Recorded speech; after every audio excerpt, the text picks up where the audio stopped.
Hey guys, today I want to talk about this is a particular question I got from a person on Reddit, and his question essentially read, I keep getting so lost in fights. How do you keep calm in these fights that are just super crazy? And that's really what I want to talk about today is how do you kind of stay calm in the chaos of fights, and how do you not get lost in the chaos of fights? And I picked a game that I felt had a lot of particles and a lot of flashy abilities. I wanted to show you guys how crazy some of these fights can get very, very quickly in such a short amount of time. You can see so many abilities are going off at once. It's almost hard to distinguish what's actually happening. And how are you supposed to stay calm in this? It's just crazy. So what he asked essentially was, how do you distinguish what you should be doing in these fights so that you're not getting overwhelmed and just dying because you purely don't even know what's happening? And that's where I kind of do, I like to pick out a specific person in the game, right? And I explained this in another one of my videos about how to use cleanse. I need to do a whole video on how to use cleanse, but I did it like a small part of one of my coaching sessions. And when you get an ability like cleanse, you should be looking for a specific thing. You should be looking for, what are you going to be cleansing? Is it going to be a mosh pit? Is it going to be a taunt? Is it going to be a mind control? Maybe it's just going to be a Chromie's temporal loop. You need to get cleanse for a specific purpose. And if you're not getting it for a specific purpose, you need to still understand what are the abilities that the enemies have that can actually cause you to use your cleanse. Well, in the same sense, in a team fight, you should be looking for the same things. What are the abilities that are going to ruin your day, right? Like, if you're playing Stu-Cough and you know that you want to get a big silence off, you need to decide when should you be getting the silence off? Should it be in the middle of a Maiev ultimate so that everyone's stuck in there and they're all silenced? Or should you be focusing on getting just a big silence off in a certain area and then just making sure that you don't get CC'd? So I'm going to go back in this fight from the perspective of Stu-Cough, and I'm going to show you what I would be looking at if I was Stu-Cough. So my first thought would be, I'm right here. The range of my E, because I have the bonus range, allows me to do an E all the way over to here. And I should be focusing on getting a silence off in an area that's going to zone out the enemies. Since they already have one in, they don't want to go through a silence just to get in here. So if I can place a silence here, we're good. What do I need to be worried about? Well, I need to be worried about getting stunned by Joanna, which means her W, which she's already used, and her ultimate, which I don't believe she's used. It's still there, so she has not used it. So I need to be careful about using this too early, which means if she uses her stun, I can immediately use my silence. The other things I need to be worried about is ETC, jumping in, but there's nothing I can really do to prepare about it right now, as well as a stun by Kel'Thas, right? As well as a root and a silence from Malfurion. But if I silence here, I don't need to worry about these two people.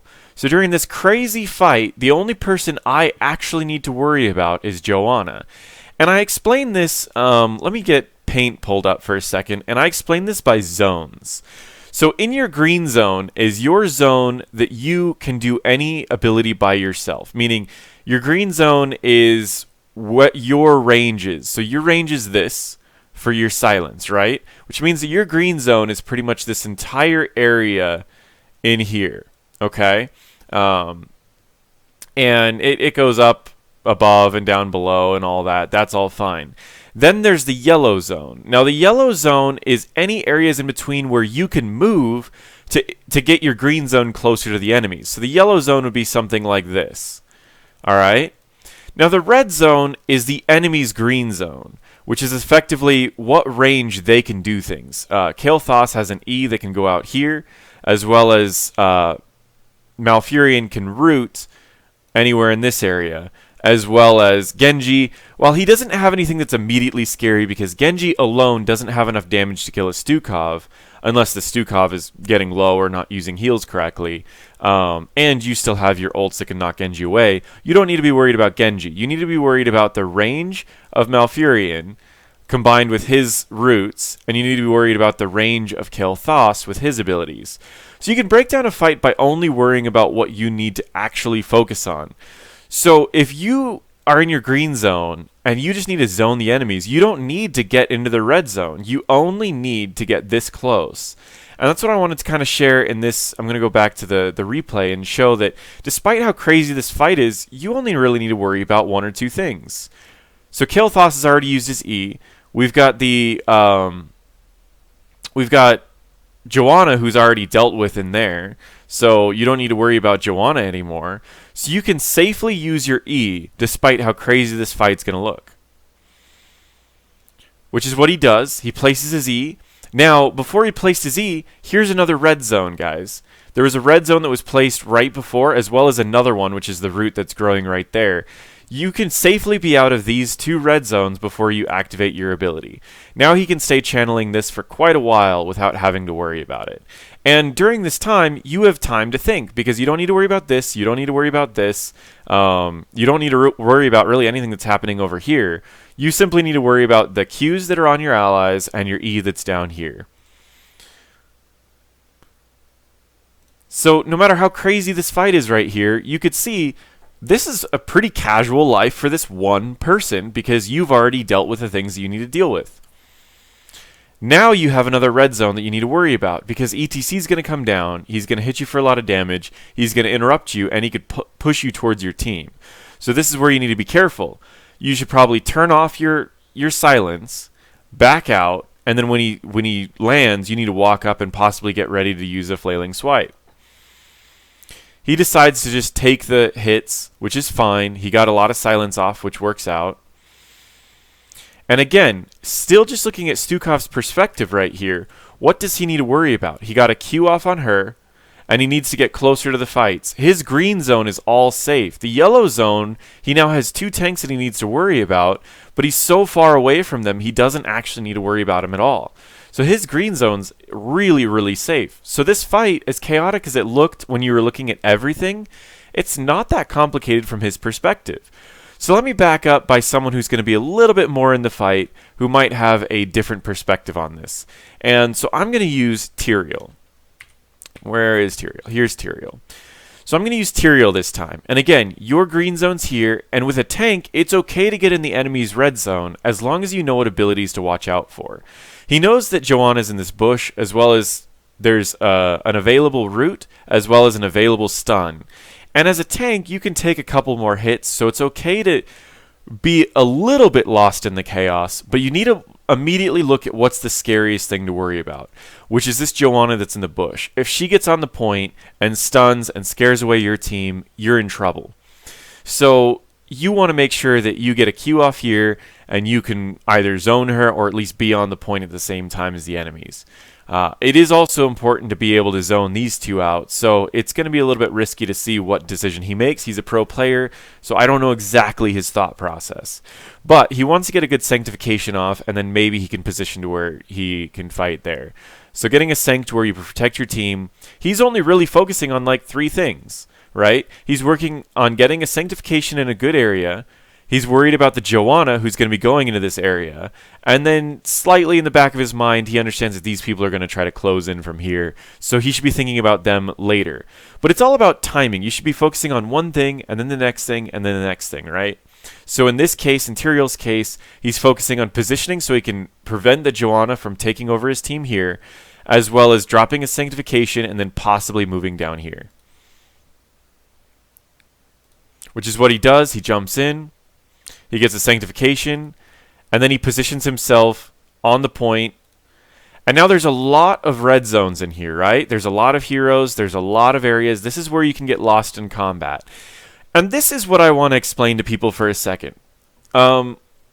Team fighting is something that you will get better at the more you do it. I recommend ARAMs because you don't need to worry about laning, you don't need to worry about camps, you don't need to worry about anything but team fight, team fight, team fight on multiple heroes.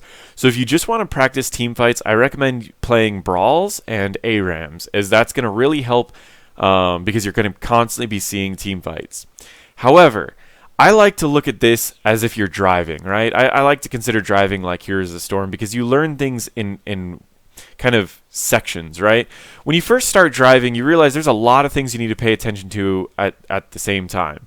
You need to be watching the road. You need to be watching your speed. You need to be watching cars around you, making sure that they're not driving crazy. You need to be watching blinkers on those cars around you. Make sure that you know where they're going. You need to be looking for road signs to see speed limits. You need to be looking for symbols on the road to make sure you're not in a turn lane. You need to be watching out for pedestrians because they're all over the place. You need to be watching your speed to make sure that those road signs are, the speed limits that you're seeing on the road signs are all okay. You're also listening to a passenger rant about how square milk cartons pour weird and that they should be pouring normally and they should be switching back to the old milk cartons, and then they're ranting and never mind. There's a lot of things that you need to be working on all at the same time, and you get better at each individual one. That's why when you start driving, usually you start driving with someone else in the car to help you watch for all the other things. So while you focus on your speed and the road, they can kind of focus on the pedestrians and the people around you until you're good at focusing on the speed and the road, and you can focus on the pedestrians. Then you don't need other people around in the car for you to practice driving. It's the same thing.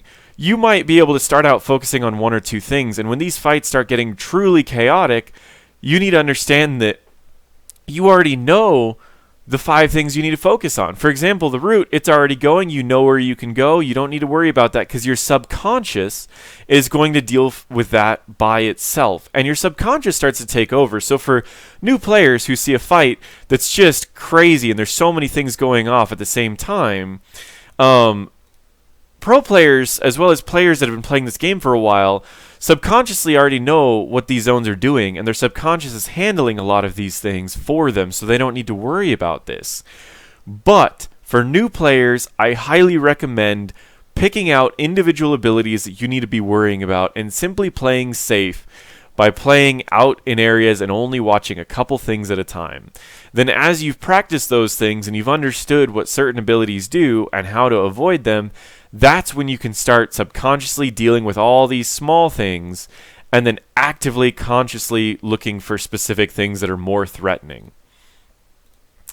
So these chaotic fights will seem a lot less chaotic when you're an individual person and you only need to worry about what you can do as well as what the people directly next to you can do, right? In this situation, let's say you're playing Tyrael. What can you do and what do you need to watch out for? The root was already used, so that's on cooldown. The knockback's about off cooldown. The slows and stuff from Joanna are off cooldown. So you need to be looking at the directions you could be going. I would get some movement speed off for the people behind me, and then I would jump to try to body block someone. It looks like ETC is going to be going this direction, so you could jump here and you could body block him. Or Joanna's going this direction, so you can jump here and body block her. You're probably not going to be able to kill a Joanna, or honestly, you're probably not going to be able to kill either of them, because a body block here, she'll be able to walk around you. A body block here is enough of a body block you could really stop him, but ETC is going to have his Q and his W up, so there's really no way you can lead to a kill unless your team also follows up on something. But you don't need to worry about what your team's doing, right? It doesn't matter if this Maiev lands this ability immediately. You only need to focus on what you can do and what the people immediately around you can do, which makes these chaotic fights in HEC a lot less chaotic when you're only worrying about one person. He gives movement speed to his team. He goes for the body block in this small area. Leads to a kill. He only needed to worry about 2 things, guys. As crazy as everyone has hundreds of abilities, he didn't need to worry about hundreds of abilities. He needed to worry about 3 abilities. So there's 2 major parts. Again, I just want to recap the 2 things that I really want to tell people to focus on is, 1, only focus on what you can do and the people around you can do. I mean, this lovely drawing explains exactly what you should be worrying about, right?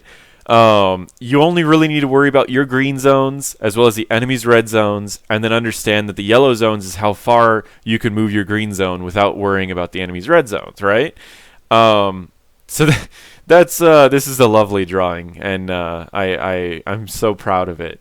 So that's the first thing that you need to be worrying about. It's just purely what you can do and the people around you can do, and that's it. Don't worry about the entirety of a team fight. Just you and what you can do. The second part is it's like driving. There's so many things you need to worry about with driving, but you end up letting your subconscious, you focus on something until your subconscious picks it up, and then it's just muscle memory, and you focus on something else until all of driving is essentially muscle memory. And the same thing works in team fights. Your muscle memory will allow you to learn based off of a lot of things. You see a phoenix pop up, your muscle memory tells you that that phoenix is bad. You start walking away from it at the same time as walking towards the enemies. So it's just practice. If you'd like to speed up your practice, I know people might disagree with me, but I recommend ARAMs and brawls, because those are usually fight after fight after fight after fight. If you don't know what an ARAM is, it's called all random, all middle. You get a random hero, you get into the fight, and it's all middle. It's all one lane. So you're learning a lot of different heroes and their major abilities to worry about by doing constant fight after fight after fight after fight. So there's not a lot of time practicing with camps or practicing clearing or anything like that. It's just fight after fight after fight. So if you want to practice learning the chaos of fights, I highly recommend playing the brawls every week, as well as doing a lot of ARAMs where you get random heroes, you learn random abilities, as well as you're constantly fighting and getting that practice in for team fights, letting your subconscious and your muscle memory start picking up on common abilities that are ones that you need to be worrying about. I hope this video helped people. Certainly hope it helped the person that I sent that sent me the message over.